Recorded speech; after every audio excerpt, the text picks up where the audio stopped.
Okay, Dr. Tharoor, we're going to shift tracks a little bit. Something which you love, which I love too, and I think most Indians do, which is cricket. Ah, yes. So, I mean, when you look at the Indian cricket team now, I'm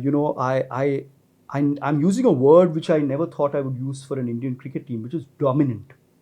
And when I say dominant, what I mean is there have been patches in our history, at least in the last 30, 40 years, where we may have shown signs of becoming a true, well balanced side who are world beaters. Perhaps 85, when Sunil Gavaskar's team went and won the Mini World Series Cup in Australia, where we never lost a game.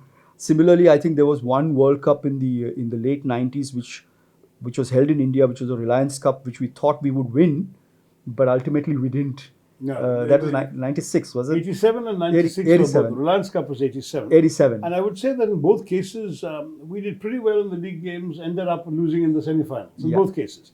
And my big fear is that shouldn't happen in 2023. Yeah, so let's not jinx it, but I'm actually thinking of it from a different context.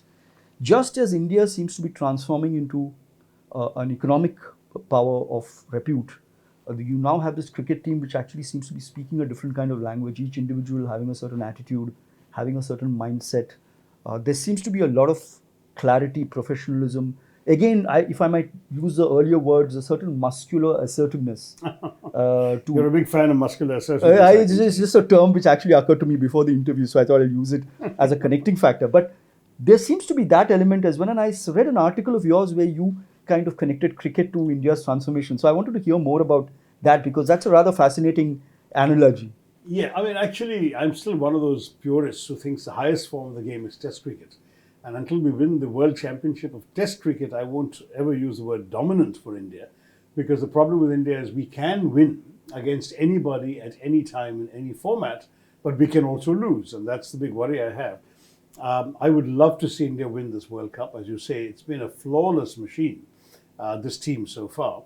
And as you and I are speaking, they've won their first 6 games, and they're poised for their 7th against Sri Lanka, the very country you and I are sitting in right now. I think the only match remaining for which there is a likely uncertainty to the outcome is South Africa. Otherwise, India seems likely to end up with at least 8 wins out of 9. That's hugely impressive, and perhaps even 9. Let's see.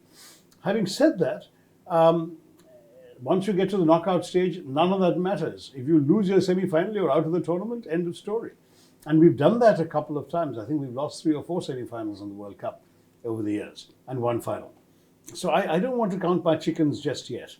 On the World Test Championship, I think we have a lot going for us. I was at the World Test Championship final in London just last summer.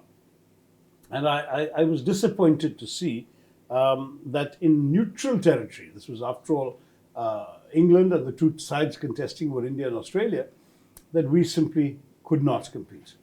And that's a bit dismaying, if you don't mind me saying so, because we've got to be, if you're a dominant side, you've got to be able to win against anybody and anywhere.